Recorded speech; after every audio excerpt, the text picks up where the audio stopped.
Right. Good evening, and welcome to this week's edition of What's Going On. I'm your host, Pastor Akin Bandele. We welcome you tonight, all our viewers on Facebook and on YouTube. We welcome you to our program tonight. We have a good program for you tonight. We are going to be continuing on the topic that we started on last week about empowering men. Empowering men.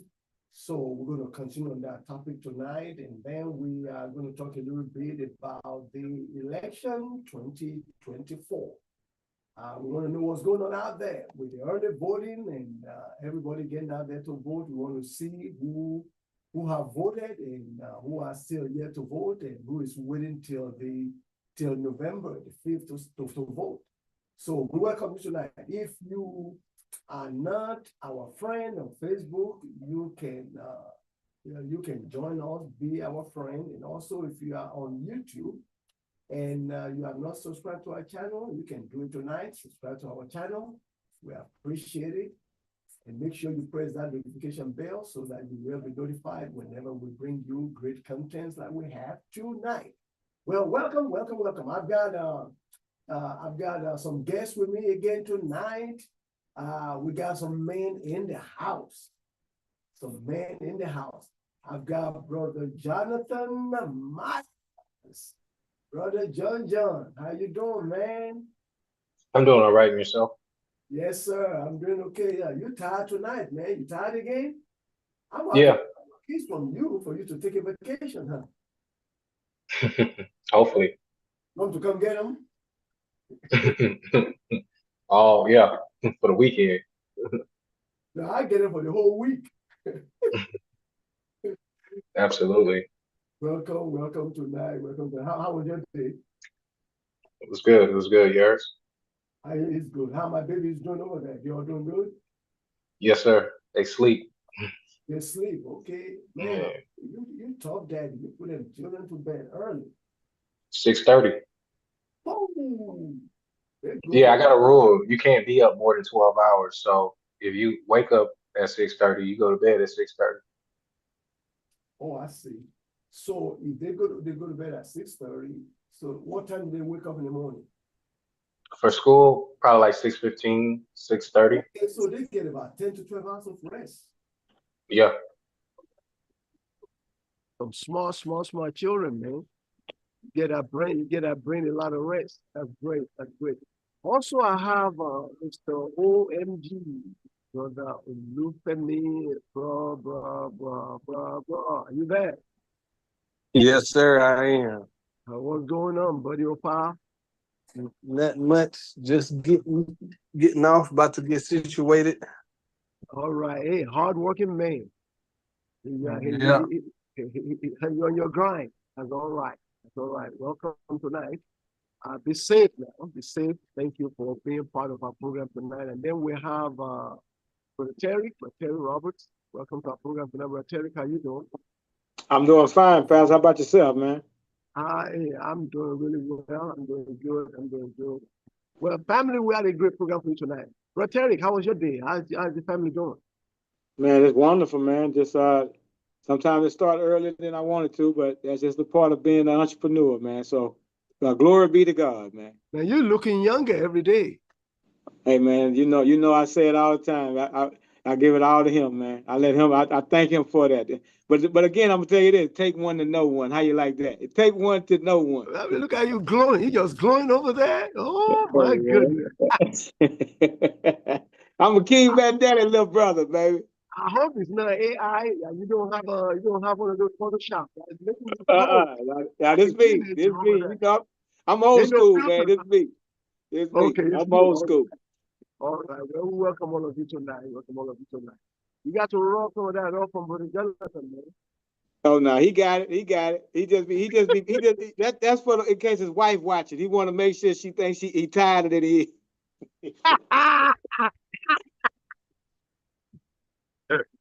I'm just messing with you, Jay. I'm just messing with you, man. Oh boy, my phone, but you want his wife to think it's time. Don't get me in trouble. Don't get me in more trouble, man. I'm just playing, Jonathan. You've been working all day, put the kids to bed, the wife. Oh, my baby tired. All right, all right. Hey, brother, Mr. OMG. Let me, What's going on? Not much. all right. Oh, there you go. We didn't see him earlier.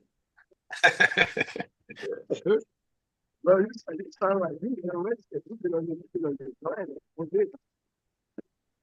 You know, out there in the sun today. What you need is vitamin D. Well, I thank you for all of you all. Thank you for joining us again tonight. We are going to continue on the same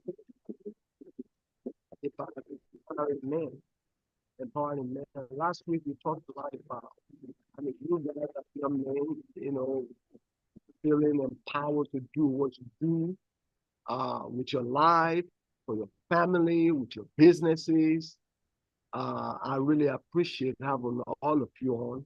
I know we talked about credit last week, and I was still thinking about that all week for people. I thought I was going to get a lot of phone calls for men that may want us to help them. I was going to do one-on-one with them, but I didn't get any calls. So maybe all the men's got a good credit rating, so now we can get them out from houses next year. So, Amen. Well, with empowering men, it can really take many forms. And like we have talked about, it involves promoting positive behaviors. I know all of you mentioned that last week. Also, emotional well-being. We promote positive behaviors among our brothers, then for them to be emotionally stable, and also to be socially responsible. Okay, so tonight let's just continue on that same line. Besides building men to have good credits, to be good fathers, good mentors, do you guys have any other thing that you have thought about? Maybe something that have worked for you in your life, that have made you to become a better man? Anyone want to start? I'll start. I think that I'm a great example because of this program about what I'm about to say.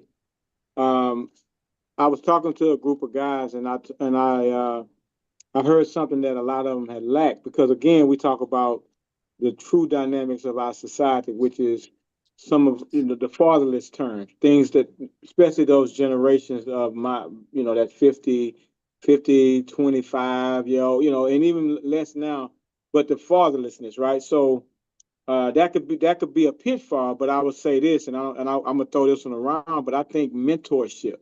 I think that mentorship has a lot of benefits, a lot of advances. Has an avenue where it can help you with in your finances, in your family, in your mental health. Now I know we could say, well, that can be sketchy because of certain relationships start off very good, and then certain things are pulled from you where eventually I want something from you. But I would say the pure mentorships are very things that men should look forward to or lean on, or I would say, let me say it this way. When those things come your way, sometimes we reflect it, right? I would say maybe we should get more open to receiving mentorships and allowing certain people to be those mentors. That's my first opening comment. That is a great. It's one of my points tonight that I actually was thinking about having mentorship initiatives, to where we can connect younger men with positive role models, which will help those young men, guide them personally, guide them in their professional development. So just mentorship initiative, that's a great start where we can start. Now, let me ask Brother Joshua, when you're talking about mentorship initiatives, what do you think it has looked like for you? Have you had mentors in your life? Another man that mentored you in different areas of your life. What does it look like in your life, in your home, or just in you personally? And I'm going to ask the same question to Brother Jonathan. Okay. I would say all the people that I consider mentors, it kind of happened genuinely. I didn't seek out mentorship necessarily. I had people like Brother Daniel, Brother Tarek, um, and a few others that kind of just genuine brotherhood, friendships, and just them wanting me to succeed, wanting me to do better than, maybe they started out, put me on game for different things in life. And so I think it genuinely happened, where uh, obviously I was around these two men growing up and, while I was in church. And so I think there are times I feel like people should seek mentorship, but for me, it happened genuinely. And these people, just impacted me, not in a forceful way, but in a genuine way. Just like I So it said, was kind of organic. yeah. It happened organic. All right.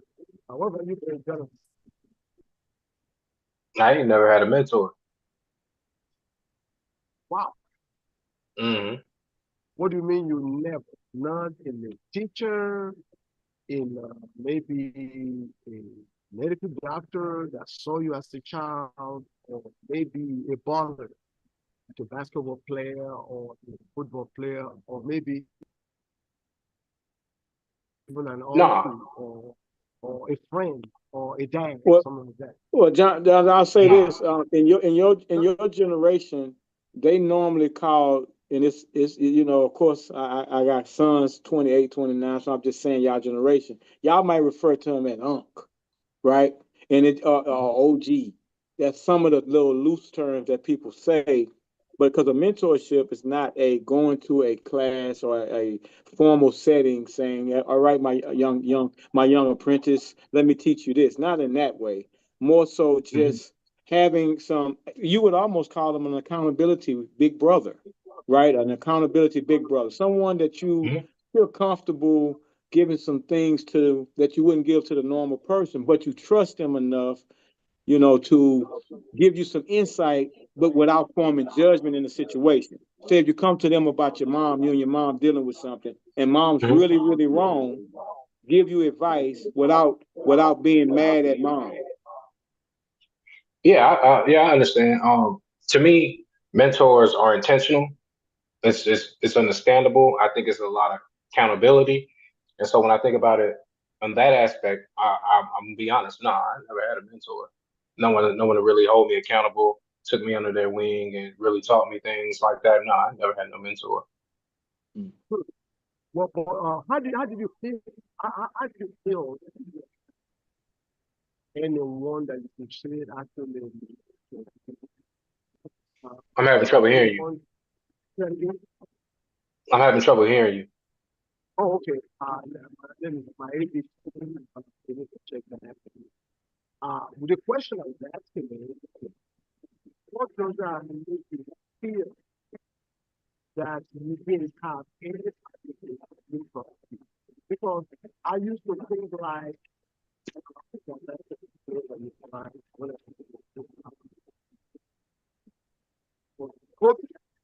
I used to think that the people to see as a mentor, not that he is actually in your life, but that you were watching his life, you watched his grind, you watched his tenacity, his love for basketball, his drive, even though you may not know him personally, or you might have never met him, he might have done something that made you feel like, you know what, I can push like he pushed, or I can be the best I can be in whatever I put my hands to.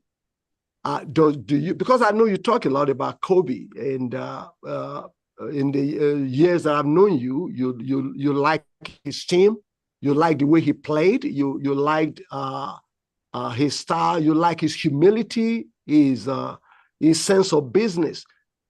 Or was it just you watching a baller, so you don't think you actually got some mentorship, not one-on-one, but learn something from his style, his lifestyle?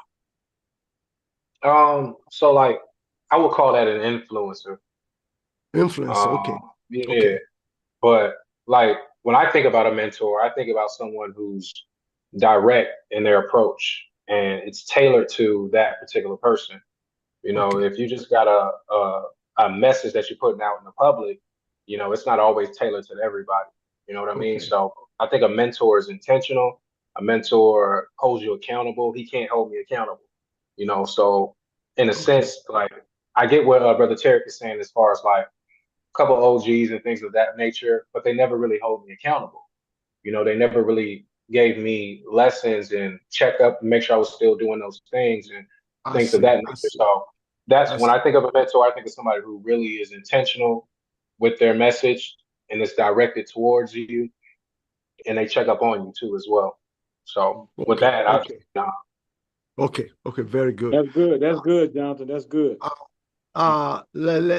Talking about, okay, since we feel like mentorship initiatives or mentorship programs, some kind of mentor-mentee relationship is important. You guys haven't been there. I'm going to start with Brother Tarek. Talk about your childhood with your dad. Well, that's the reality of my life is that I didn't have a childhood with my dad. So a lot of things that I learned through life came through think mainly the biggest dad in my world was sports and coaches. You know, I was good at sports and I got a lot of recognition from coaches and attention from them in football.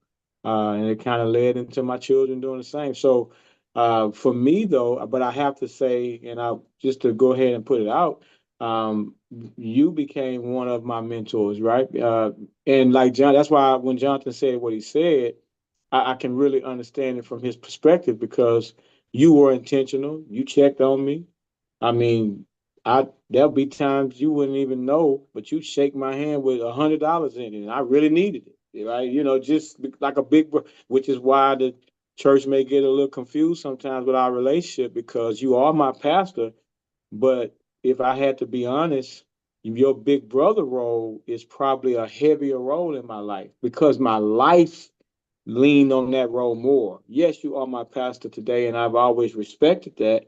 But the big brother mentorship role that God gave you an assignment with my name on it, and you took it serious, as Jonathan just described, and that's why I'm always be an advocate for it. So let's fast forward, watching you mentor me. Now, you might have had one or two Terrence, right? Because Daniel was another one of your mentees.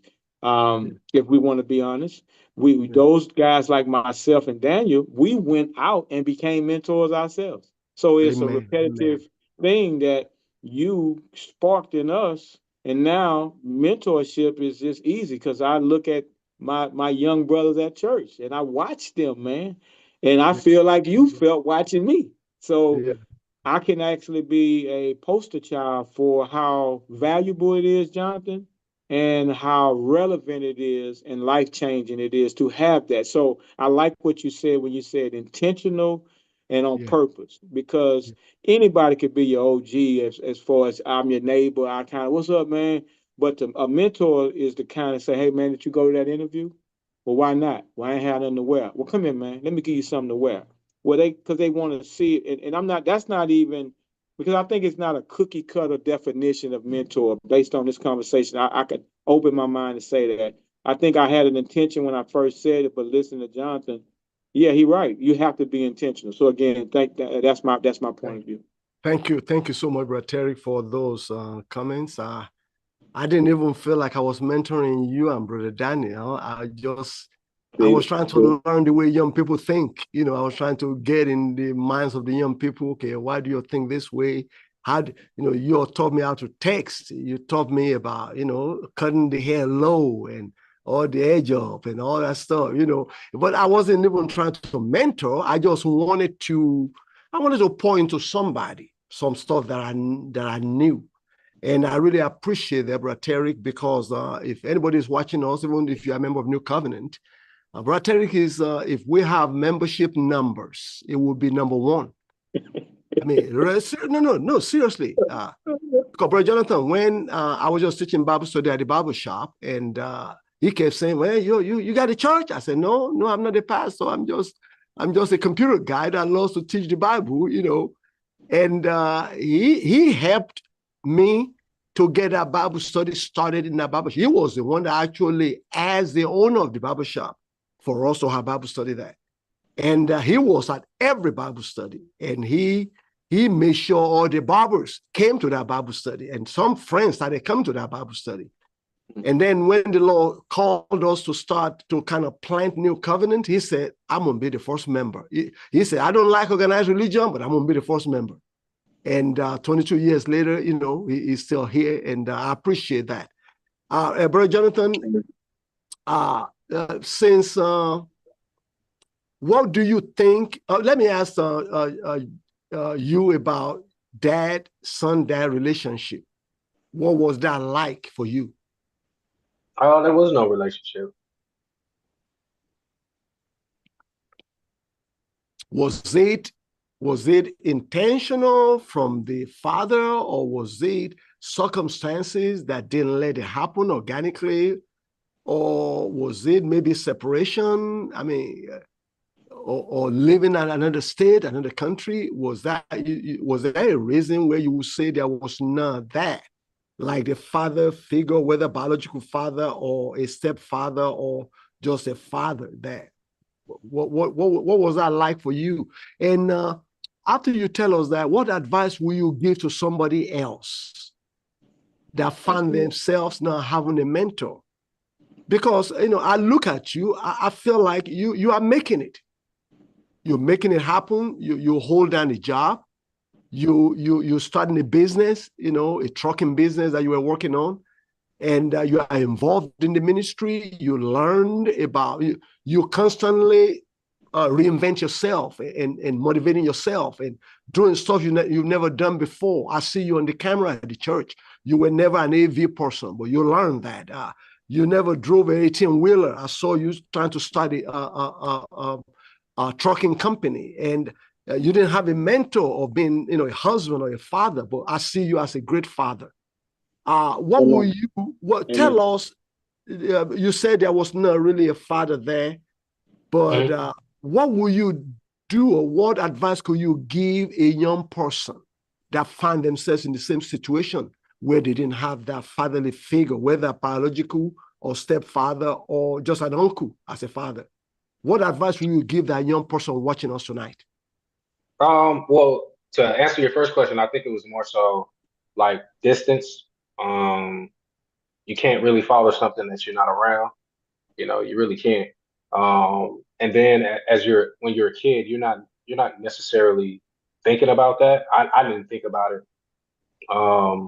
Yeah, it would have been cool, but if it didn't happen, it just didn't happen. I had other things to focus on, and I'm one of those people. I don't really focus on who's not around and who's not here. I understand who's here. I appreciate who's here, and that's who I'm rocking with. I really wasn't too concerned about it. Even at this age, there's no relationship because I don't really have a desire to. I'm not a kid anymore. I'm not a son I'm not like a little son anymore. I'm focused on my what I have going on and making sure I'm present here. The advice that I would have for people who grew up without a father, is honestly find something that you love pretty early, and deep dive into that. Find a passion, find something that you really, really love early, and just really get in tune with that and different things. Also find someone that you really trust and believe in, um, and just ask them. With me, I don't really necessarily look for father figures or mentors because sometimes they try to take on that role as father figure. I don't Yeah. like the terms I don't like the terms spiritual dads and things like that. That's just me personally because I feel like every man should take care of their kid. You know what I mean? So like, I don't have a problem with like that's my spiritual uncle or something like that. But as far as like father, I feel like all fathers should take care of their kids, like all of them. I don't never feel like there's an excuse not to. So like, I would really encourage men to be fathers, be there, be present. And if you don't have one, find an uncle that you can trust. You know what I mean? And someone that you can be honest with. Yeah, I appreciate that, bro, Jonathan. Bro, Josh, what about you? Well, I That's a mean, loaded question. That's a loaded question. uh, I mean, I grew up in a house with a father um, who, I mean, was also a mentor to an extent. The reason I wouldn't say it's a mentor is because I have a high standard and a high regard for fathers. And I've had these conversations before, and it's like, be happy for the father that you have and all the things that you were taught. And maybe it's because of how I grew up. I feel like that should be the standard. You will always find somebody that's worse off than you, no matter what level in life you're at.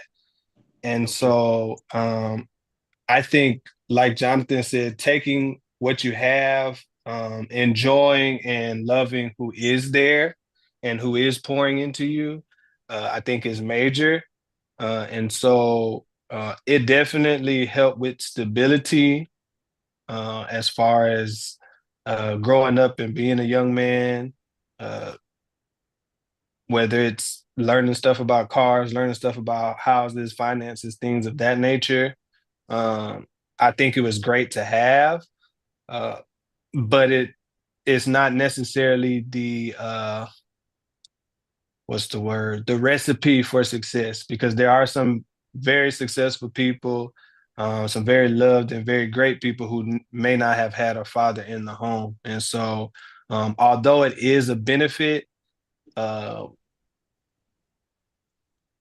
there can also be bad fathers too, which is what I tell people. Just because you have a father in the home doesn't always mean it's the best for the children either. And so I think, like both brothers been saying tonight, being intentional, and being the best leader, being the best mentor that you can be to whether it be your children or to other people that you see. Okay. Well, thank you very much. Thank you, gentlemen, for those candid answers. And family, if you are just joining us tonight, you are on What's Going On, this edition, talking about empowering men. Last week, we talked about empowering men economically to where they build credit, they build wealth.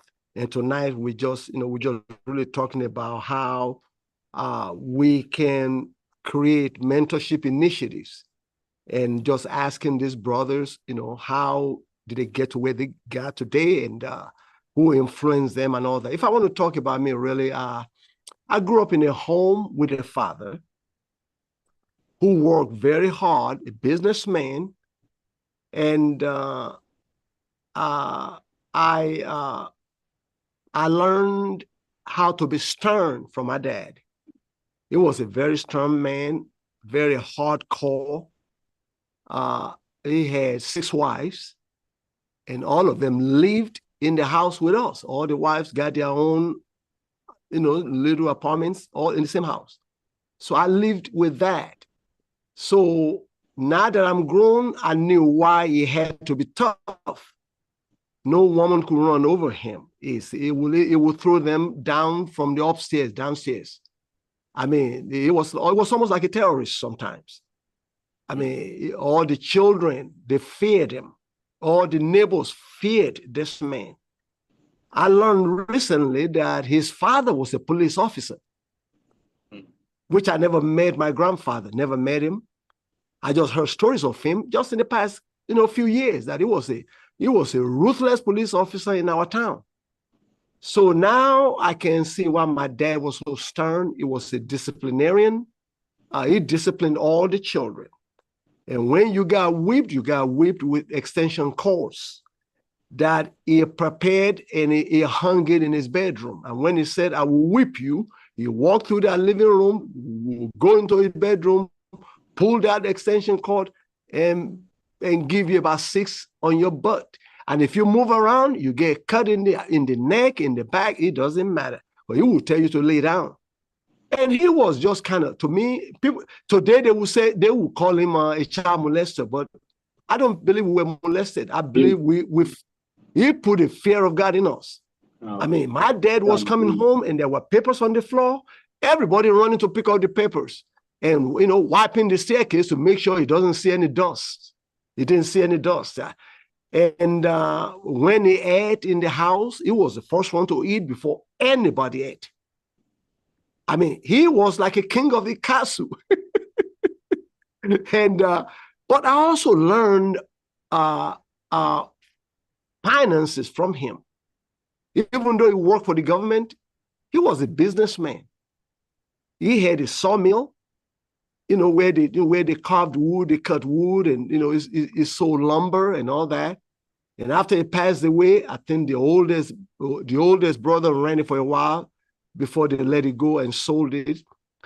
I remember growing up, he made me. He didn't ask me. He didn't advise me. He said, you graduate from high school, you got a job as a teacher, which was my first job. I was a teacher. My second job was I was a radio announcer, one of the best radio announcers in Nigeria. Radio Nigeria was a national radio station. And my voice was deep. They liked, my style of, the announcing and being able to play music. I was a DJ, and I had my own programs. But one thing my dad told me, my first check, he didn't advise me. He didn't ask for my opinion. He said, you are taking that check to Wema Bank, which is a bank in our city, and you're going to deposit the whole check.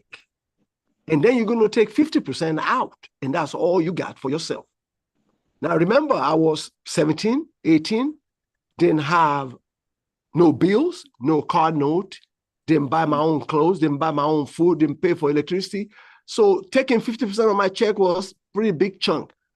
And then he told me every month, you must deposit 50% of your check in a bank account, which I did. Because I know if I didn't do it, I was going to meet Jesus the next day. Because he will often come from work and he would just call a child, random, just random. I mean, I grew up with about, I think 20-some kids.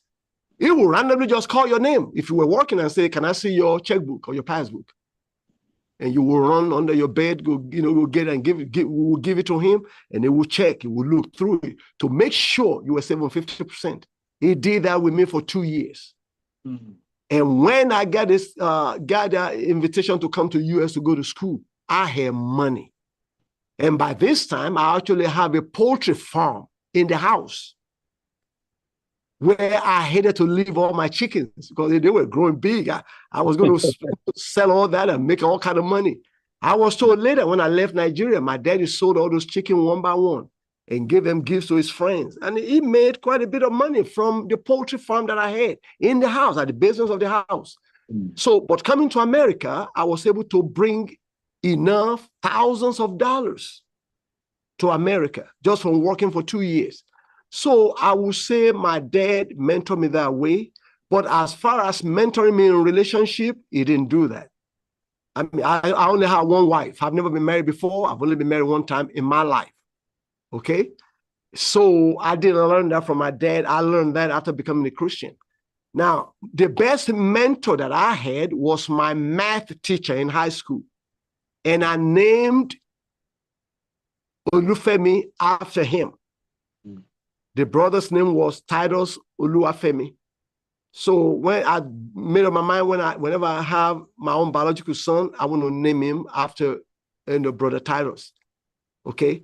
Because even though it was my math teacher, I had 36 students in my class. I was number 36. That's how bad I was in math. By the time the year was over, I was number 1 because of Brother Titus. He was the one that led me to Christ. He was the one that taught me Bible study. And you know what he did also? Every time he got paid, for they paid the teachers monthly, he gave me money. He would give me pocket money. And it was my math teacher. Taught me how to dress, taught me how to, when he passed away, I actually went to Nigeria to attend. He passed away a year before I found out. And I went to Nigeria the following year when they had a memorial service for him to go there. I recently, 2 years ago, got reacquainted with his wife, who now lives in America, in Dallas, Texas. And when I found out she was in Dallas, I called her. She didn't remember me.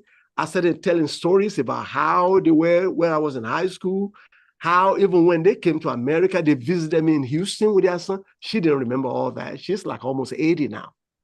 And, I sent her a little gift just to say, hey, sis, I appreciate what you and your husband did for me. So that was my, kind of my background as far as mentorship.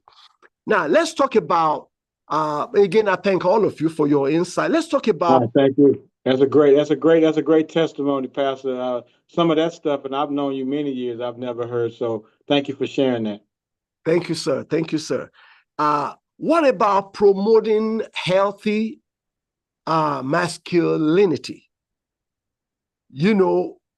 Men discussing around what it means. Why are you laughing, Josh? Brother Jonathan, why are you laughing? Man, that's a heavy topic right there. Do we got enough time for that topic? Well, we got 10 minutes. Well, encouraging discussions around what it means to be a man in today's society. Okay. And for us to challenge stereotypes. And promote traits like kindness, empathy, cooperation, having a strong back as a man, not being a jellyback man, and being a real man, not just because you have a male organ, but, a real man. How do we promote healthy masculinity? Well, I mean, what do you think it would look like if you were to try to promote a healthy manhood or just being a man in today's society? Let me start with Brother Joshua with that one. Good choice. So me, Jonathan, and Keon actually had a discussion similar to this. And a lot of times, as far as society is concerned, men are always, or the type of man you are is always seems to be dictated by outside forces. And so we were talking about how it's not really a cookie cutter kind of thing. It's what you envision being a man to be. Some men will say, hey, if you don't work, you don't eat. a labor job, a physical labor job, you're not a real man. You in the AC all day. And so I think there's nuances to being a man. But as far as foundational things, I think things like respect and integrity, punctuality, and certain character traits, I think not even just men, but all people should have. I think that's the start, but I think each man will be different and be great in their own right. There are some men that will work to make sure that the family is good, and the family might not necessarily see them as much as they would like.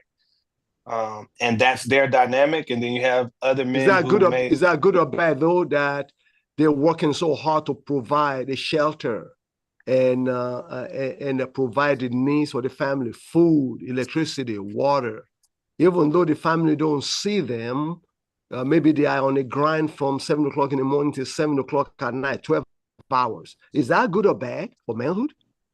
I mean, I don't think anybody can say whether it's good or bad. I think you have to do what works for you and your family.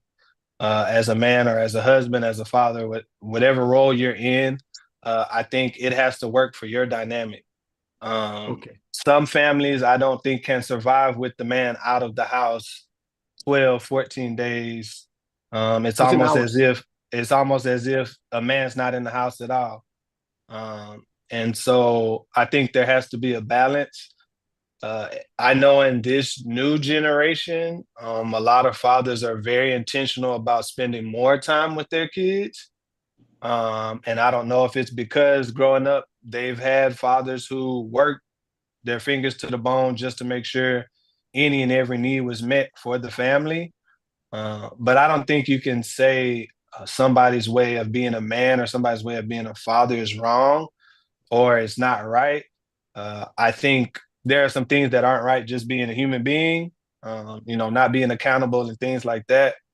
But I think you have to do what works for your circle and your immediate people that you love and that you are the shepherd over.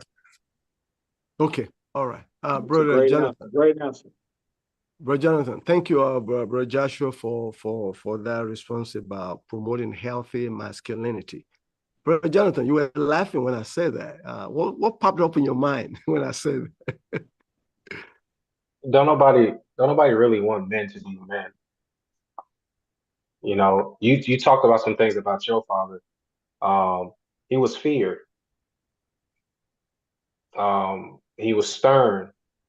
He doesn't sound like a man that played that. He doesn't sound like a man that allowed certain things to go on. Yes, sir. And I want to say that's frowned upon now. Yeah. Um, Big it's time. it's like people don't want men to set order.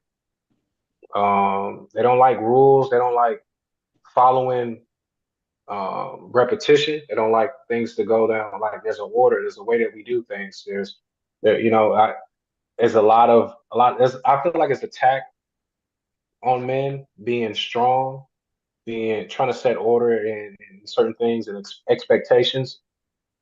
And I think that it's a shame that most of the time we don't necessarily recognize that man's type of leadership if the dollar amount doesn't match. You Hmm. know, a lot of times certain women won't put up with certain things, but if the dollar amount is what it should be, she'll put up with it. Not necessarily even women, just even other men. Certain men wouldn't respect you unless they see that you have certain things. Um, Men, we like to police things. We do, in a sense, like to control our environments around us. So whether or not we tell somebody how we feel about certain things, how something should go, is frowned upon. When we try to set order, is frowned upon. Um, Even with women, you hear women nowadays, they don't necessarily like those type of men. They want to be able to do whatever they want to do and You not think have. so? You think so, Jonathan? Absolutely, Really? absolutely, absolutely.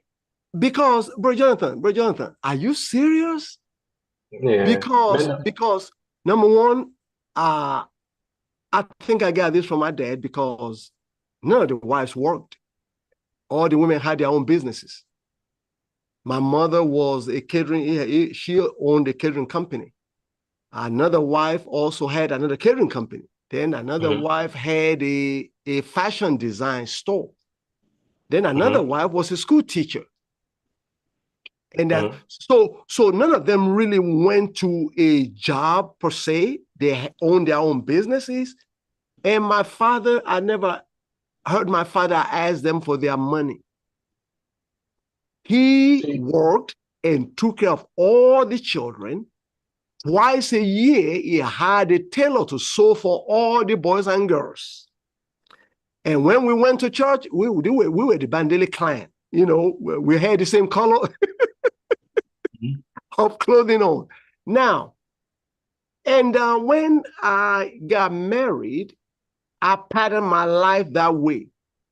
That before I got married, I purchased my own home because I said I was going to marry a wife that can be a housewife, that will run our own business and does not have to clock in on anybody's job.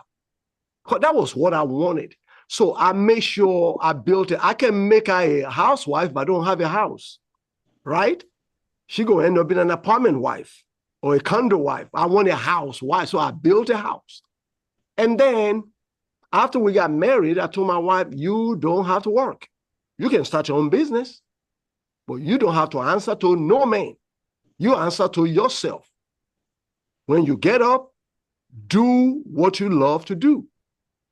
Whatever it is, whatever it looks like for you, do it. But I don't want you to go out there to go working. I will take good care of this house. So, and that was kind of my, now I was also hard on my children. Raymond, I was hard on Raymond. I was hard on Joshua.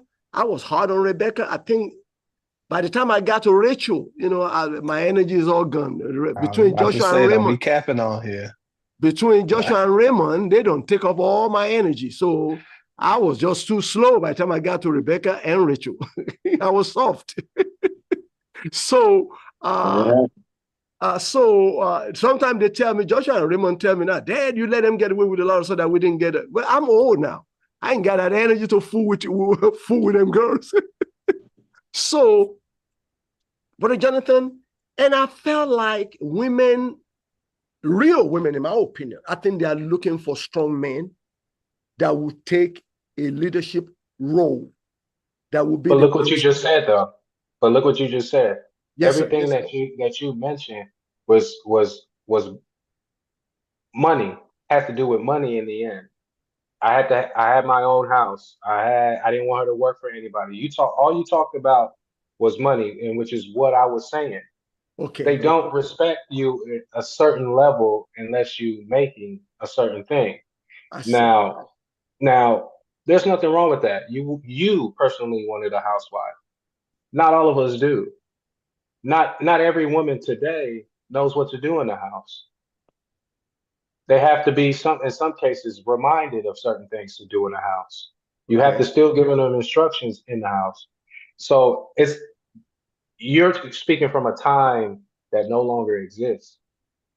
Because if that was the case, then why do we send our women to college if they're supposed to grow up and be housewives and be taken care of? Oh, not just, I'm talking about entrepreneurs. But still, why do we send them to college to take basket weaving degrees and other different English degrees and different things of that nature if our overall goal is for them to be in the house? Like, I don't think that's the only purpose of the woman. And I think if we put women in just a place of being in the house, then we never get the true value out of her.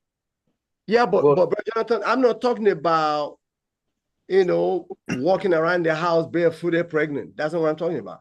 I'm talking about a woman that does not, Proverbs 38 woman, basically to where she is respected in her community. She's a businesswoman.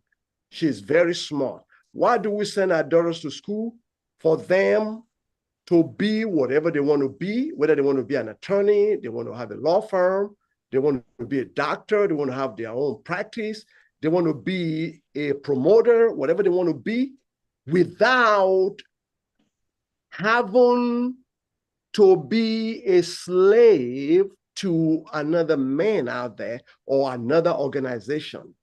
I'm really talking about, when I say a housewife, maybe I should call them domestic engineers, where they are home, they make their home. Listen, my wife's business was making more money within our second year of marriage, even though I kind of started the business. I did all the manufacturing of the products, but She was running a business out of our house and garage. When the money she was billing surpassed me working 48 hours a week, that's when I said, oh, let me join you in the office and we'll get this bigger. And we got it bigger to where now I was able to get away from my job and started running my own computer company. And that's kind of what I'm talking about. I think just like your wife, Jonathan, just like your wife. I've never heard that story before. And if that's I great. could say, You never heard that before? I think I didn't know that. Lady Betty ran a company called Laser Pro. Laser Pro is the company name. Basically, Lady Betty got up in the morning. She took calls on her cell phone, but she would not say, hello, how you doing? She would say, good morning, Laser Pro. And people were ordering toner cartridges that I have to manufacture. I learned how to do it first. So she ran the business. I did the manufacturing. I supported it, right? And she actually did the deliveries herself. She got up in the morning at 6 o'clock. Joshua was a baby when she went to deliver downtown and left the baby with a stranger to go deliver on the 7th floor. Thank God they didn't kidnap Joshua.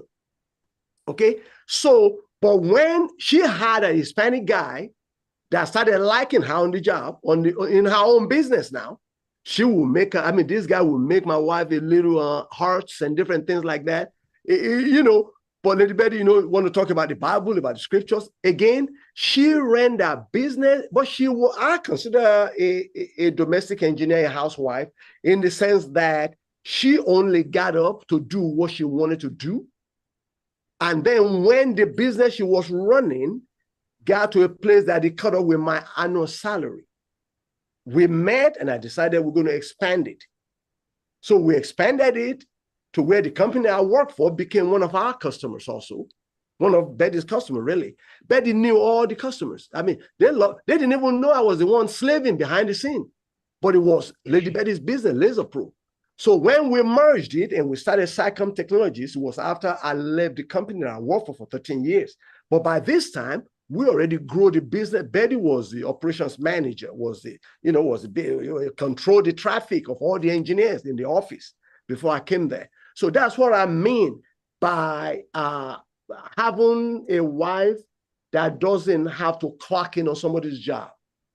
I get you. That can, if you go to college, maybe you have a degree, you got a counseling degree, you can start your own counseling business.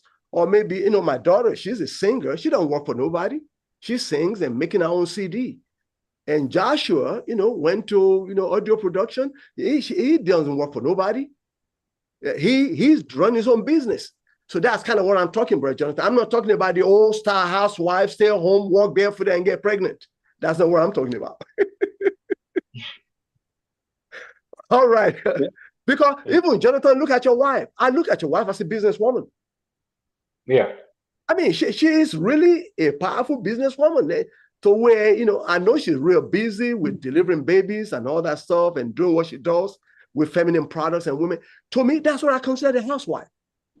It's a Proverbs 38 woman that does her own thing and pushes her husband to do what her husband wants to do and supports the husband in the home and financially and with her business and is respected, in the city. Brother, I know you've been wanting to jump in, Brother Terry.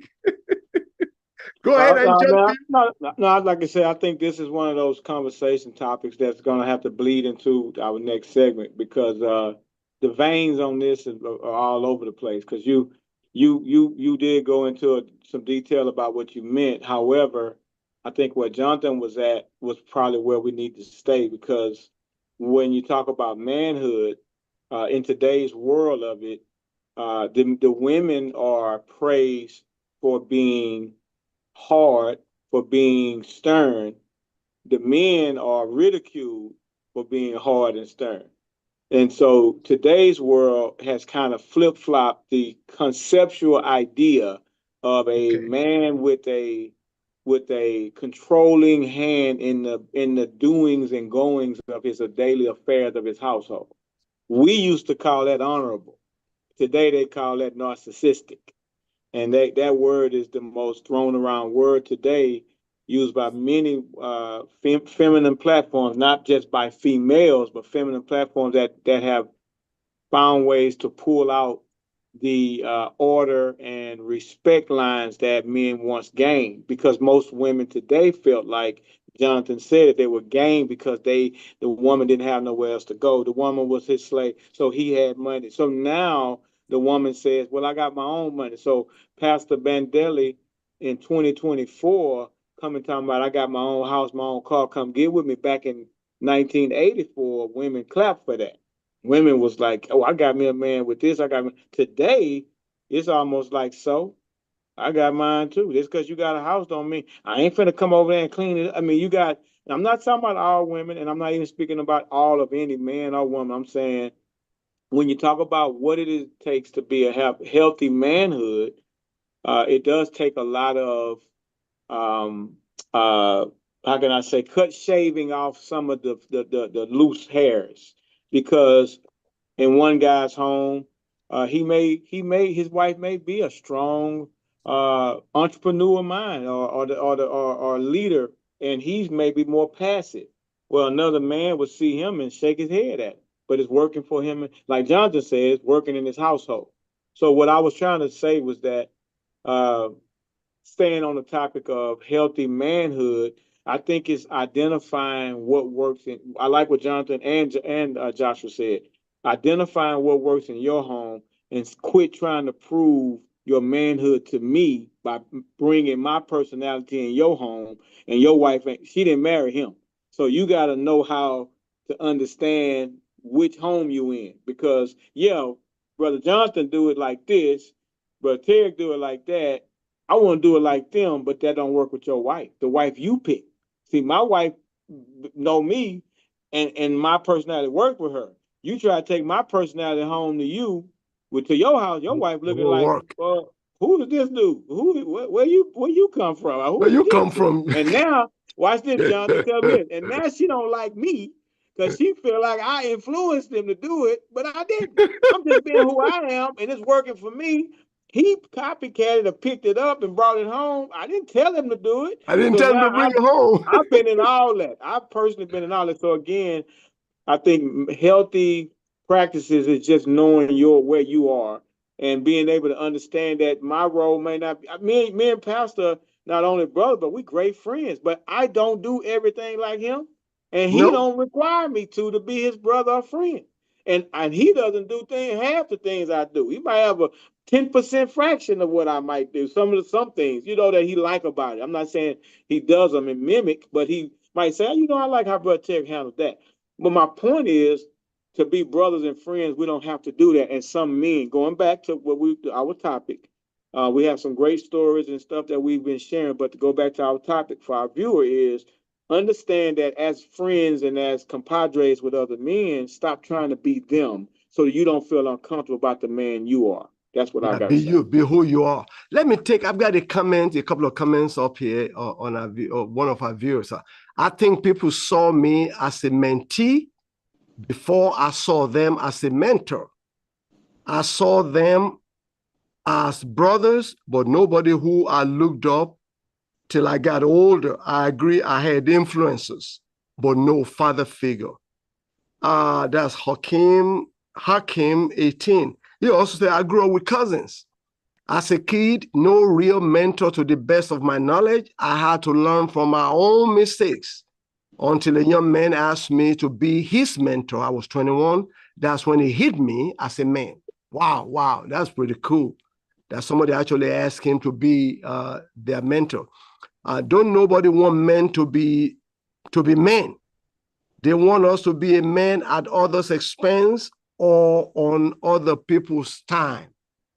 Well, I think we're going to have to continue this conversation next week. I told you. But before we leave tonight, talking about men, what do you think about the election going on? Hey, election has already started. Early voting is going on all over the country. I'm going to start with Brother Tarek. Yeah, you would do that.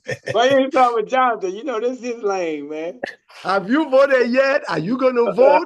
Don't tell us who you're going to vote for. Tell us. You All I'm voted yet? saying is go vote, fellas. Y'all go vote, and don't be influenced by your partner. Just do what you think is best for you, and understand that whatever you vote for, in case we win, remember you voted for them. So whatever this country turn into the next 4 years, don't go blaming nobody. So go vote and see how much influence you can share. So that's All all right. I got. That's on the All right now. right. Here you go, Jonathan. It's your turn, baby. Are you going to vote? Are you, Tarek, are you going to vote, or have you voted already?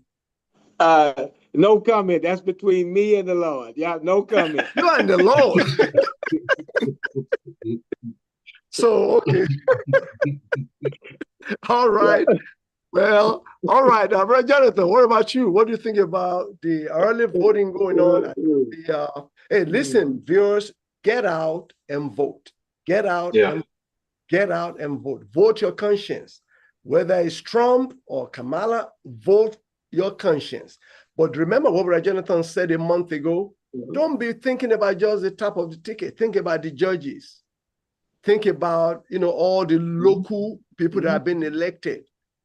So don't just think it's just a presidential election. There are so many things on the ballot. So look down the ballot, get to know who are the judges and who you're going to vote for. Don't just go there and say, oh, I like his name. Oh, he looks black. Let me vote for you. That name sounds like Jikwikwi. Let me vote for her. So you need to know, like Brother Jonathan said, know who are the leaders in your community, who are on the ballots, who are the, councilmen, state reps and different things like that. Literally, Jonathan, after you said that a month ago, I started learning about different men and different judges and different, I even had to write their names down. And I'm going to put those names in my pocket when I go to vote so that I can remember when I tell, okay, that's the person. So have you voted yet, or are you going to vote? Absolutely. I've already voted. Okay, you did early voting. I was in line. How long? Was it short? I was in there for 3 minutes. Oh, I need to get out and vote then. From when I walked in that door, the longest part was basically signing in. That was the longest part. It's probably like 3 or 4 pages on the ballot this year. It's old school now. You put in your scan card, it prints out your ballot, and then you go turn it in. So it's not like before where you put everything electronically. It's actual paper scanning in documents. But yeah, I voted early. I did not want to be nowhere near a poll on November 4th or 5th or whatever that date is. Me too. And it was a lot easier. You're in and out. So I would, if you're gonna vote, I would suggest go ahead and do it early, because I don't think you have to go to a particular poll in your area or anything like that. You can just really go, I think, anywhere in your Fort Bend. So okay. Yeah, I went. Yeah. Thank you for that. So I'm gonna make sure I'll ask my wife, we can go together. We went together last year. And it wasn't that bad either. We were there for maybe 30, 35 minutes. There's a library down the street, I believe, by that U of H in Sugar Land from your house. So that's where my mom went to. All right. Yeah, I'm definitely going to vote tomorrow or latest Monday. If I don't go fishing tomorrow, I will vote tomorrow. If I go fishing, that voting has to wait till Monday. Why are you shaking your head, Mr. ONG? Mr. Olufemi, what about you? Have you voted? If not, are you going to vote? And are you going to vote early, or are you going to wait till November 5th? I have not voted yet. If I do decide to vote, decide to vote. Yes, if I do decide to vote, it will be an early vote, because I do not want to be stuck in line for 2-3 hours trying to vote. So yeah. All right. Well, everybody that's watching us tonight, please get out there, go vote. Doesn't matter, just vote. Vote your conscience. It's your right. You may say, oh, my vote doesn't count. Don't think that way. It's your right. That your vote is your voice is your vote. You ain't got to tell nobody who you voted for. If Trump wins, say, yeah, I voted for Trump. If Kamala wins, yeah, but it don't matter. Just get out and vote, so that you have done your part in the democratic system that America has. If you don't vote, you cannot complain if things don't go right. It's going to be your fault. Okay, so get out and vote. Pick up your friends that don't have vehicles. Take them to the take them to vote. I'm thinking about, my whole family going to vote, and then we go have it. I'm going to treat them to a T-bone steak their lunch. Anybody that go voting with me, if everybody goes with me, we're gonna have a T-bone steak. And I already told my other children you want to come? Oh, you already voted though. You can come now. But Jonathan, I'm sorry. T-bone steak.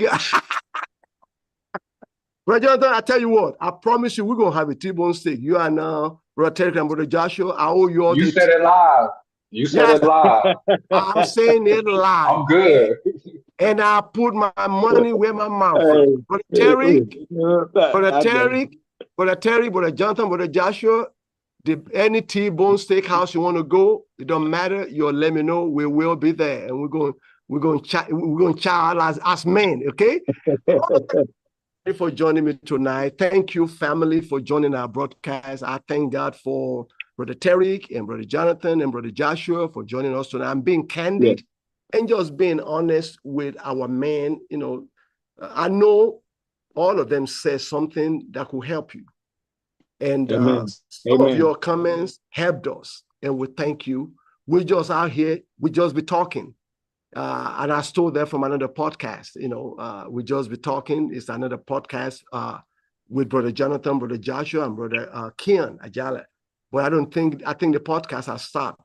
But tonight we just be talking. We were just talking about mentoring men and what does it look like for men, amen, who the men are. So how can we empower men? So again, thank you for joining us tonight.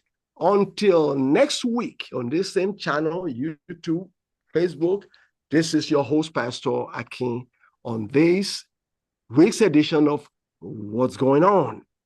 Good night, family.